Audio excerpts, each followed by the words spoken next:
Lectura del primer libro de Samuel. En aquellos días se levantó Ana después de comer y beber en Silo. El sacerdote Elí estaba sentado en el sitial junto a una de las jambas del templo del Señor. Ella se puso a implorar al Señor con el ánimo amargado y lloró copiosamente e hizo este voto: Señor del universo, si miras la aflicción de tu sierva y te acuerdas de mí y no olvidas a tu sierva y concedes a tu sierva un retoño varón, lo ofreceré al Señor por todos los días de su vida y la navaja no pasará por su cabeza. Mientras insistía implorando ante el Señor, Elí observaba su boca. Ana hablaba para sí en su corazón, solo sus labios se movían, mas su voz no se oía. Elí la creyó borracha. Entonces le dijo: ¿Hasta cuándo vas a seguir borracha? Echa el vino que llevas dentro. Pero Ana tomó la palabra y respondió: No, mi señor, yo soy una mujer de espíritu tenaz. No he bebido vino ni licor, solo desahogaba mi alma ante el Señor. No trates a tu sierva como a una perdida, pues he hablado así por mi gran congoja y aflicción. Elí le dijo: Vete en paz y que el Dios de Israel te conceda el favor que le has pedido. Ella respondió: Que tu sierva encuentre gracia a tus ojos. Luego la mujer emprendió su camino, comió y su semblante no fue ya el mismo. Se levantaron de madrugada y se postraron ante el Señor. Después se volvieron y llegaron a su casa de Ramá. Elcaná se unió a Ana, su mujer, y el Señor se acordó de ella. Al cabo de los días, Ana concibió y dio a luz un hijo, al que puso por nombre Samuel, diciendo: Se lo pedí al Señor.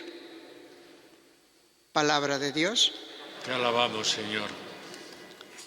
Mi corazón se regocija en el Señor, mi Salvador. Mi corazón se regocija en el Señor, mi Salvador. Mi corazón se regocija en el Señor. Mi poder se exalta por Dios.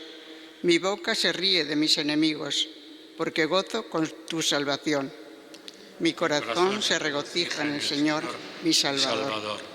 Se rompen los arcos de los valientes, mientras los cobardes se ciñen de valor. Los hartos se contratan por el pan, mientras los hambrientos engordan. La mujer estéril da a luz 7 hijos, mientras la madre de muchos queda baldía. Mi corazón se regocija en el Señor, mi Salvador. El Señor da la muerte y la vida, hunde en el abismo y levanta, da la pobreza y la riqueza, humilla y enaltece. Mi corazón se regocija en el Señor, mi Salvador.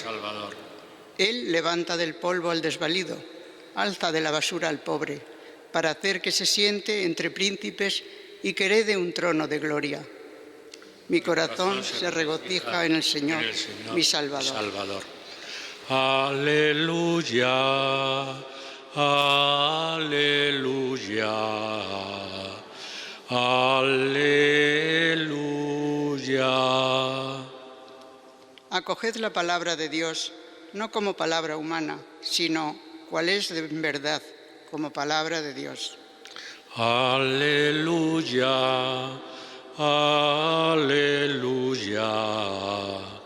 aleluya.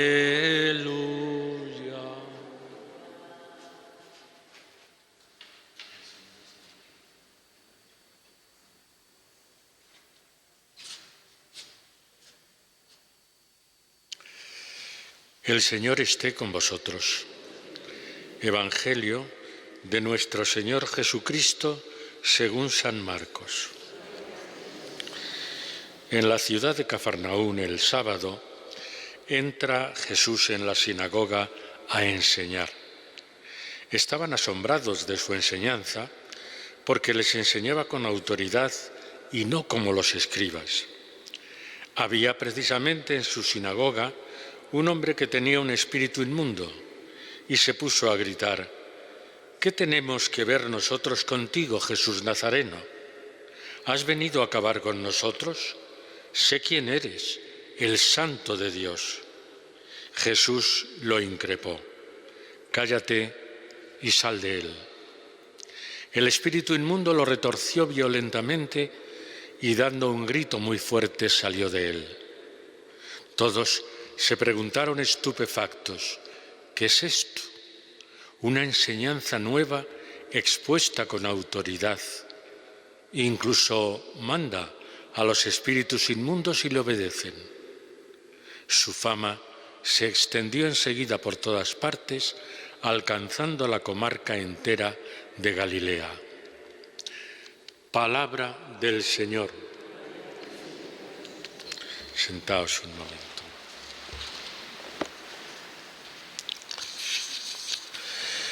Resulta bastante frecuente que en el Antiguo Testamento hay una serie de mujeres que dan a luz a personajes que luego históricamente son importantes. Y tenemos que pensar en que Dios se fija en la debilidad, en este caso en la esterilidad de Ana, que reza, además angustiada, nos dice la Escritura, porque quiere tener un hijo y no lo consigue por ser estéril. Y ya digo que esto se da con frecuencia en el Antiguo Testamento. Para la mujer de Israel, el no tener hijos era como un castigo de Dios, porque Israel es un pueblo pequeño y entonces la continuidad está precisamente en tener familias con hijos o familias numerosas. Y por eso Ana le pide de forma angustiada al Señor que le conceda un hijo varón. Incluso hace una promesa: lo ofreceré al Señor por todos los días de su vida y la navaja no pasará por su cabeza. Es decir, será consagrado a Dios. Los consagrados a Dios no se cortaban el pelo. Bueno, pues esto es lo que en el Antiguo Testamento se ve como una bendición, el tener hijos.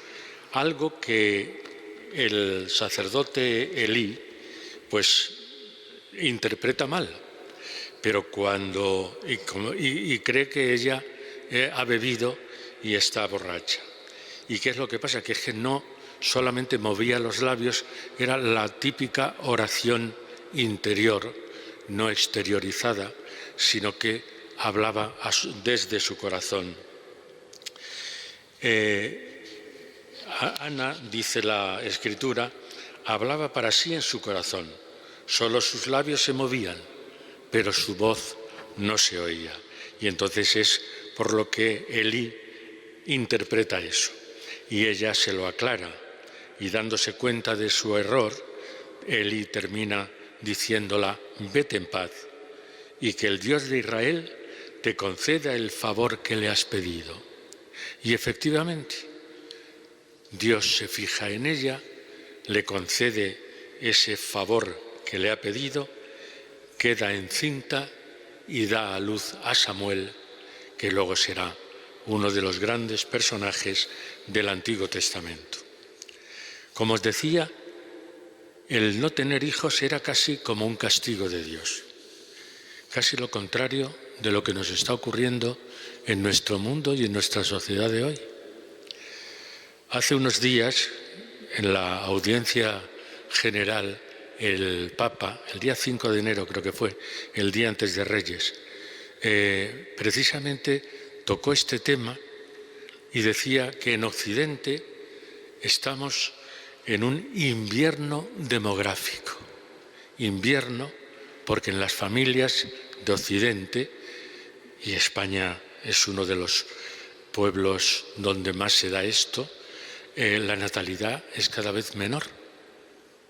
Eso significa que los pueblos de Occidente se están envejeciendo y que en el fondo el no querer tener hijos, o a lo sumo 1, 2 como mucho, en el fondo hay un cierto egoísmo. Es verdad que también las situaciones económicas de las familias están pasando por momentos duros de crisis, pero el Papa decía eso, que en el fondo hay como un cierto egoísmo, el no querer, digamos, el que la sociedad se envejezca y que de esta manera vamos a caer en una inhumanidad, en una humanidad cada vez más pequeña, y ya digo, sobre todo en estos países de Occidente. Y España es uno de los países, juntamente con Japón, que aunque sea de Oriente tiene una mentalidad occidental, juntamente con Japón son de los países donde la natalidad es más pequeña, es menor. Por eso el Papa decía invierno demográfico. Todo lo contrario de lo que hemos leído hoy en Israel. El no tener hijos era como un castigo y ahora en nuestro mundo de hoy el tener hijos es casi una pesada carga y por eso no lo tenemos. Entonces tenemos que mirar a esta palabra de Dios de hoy, donde el Señor se fija en la debilidad, en la mujer estéril, para darle un varón y que luego ese varón sea un personaje importante en el Antiguo Testamento. ¿Y qué nos encontramos en el Evangelio?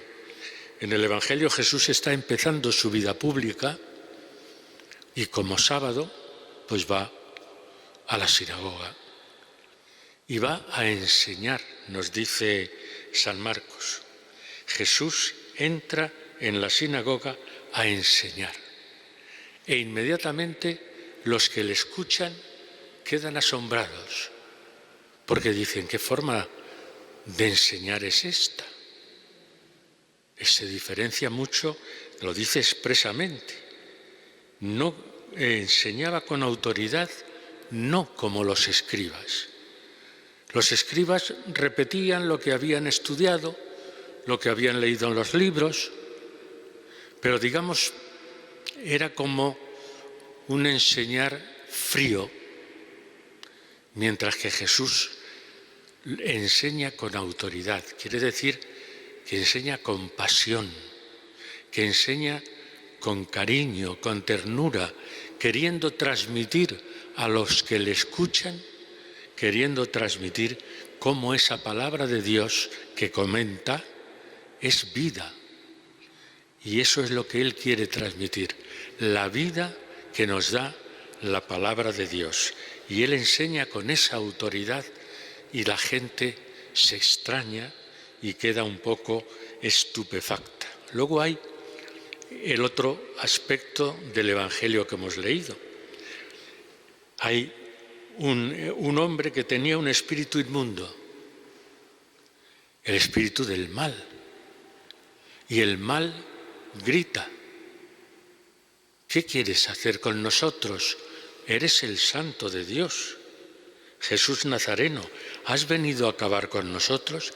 Y esa misma autoridad con la que enseñaba en la sinagoga, con autoridad le dice al hombre que está poseído, al espíritu le dice, cállate y sal, también con autoridad. Y entonces ya es que la gente queda absolutamente estupefacta. Por una parte enseña con autoridad, no como los escribas, y por otra parte es capaz de expulsar a un espíritu inmundo que se retorció violentamente y dando un grito muy fuerte salió de él. Todos se preguntaban estupefactos, pero bueno, ¿este hombre quién es? ¿Cómo es capaz de enseñar de esa manera y al mismo tiempo echa a los espíritus inmundos y le obedecen? Tenemos un ser extraordinario.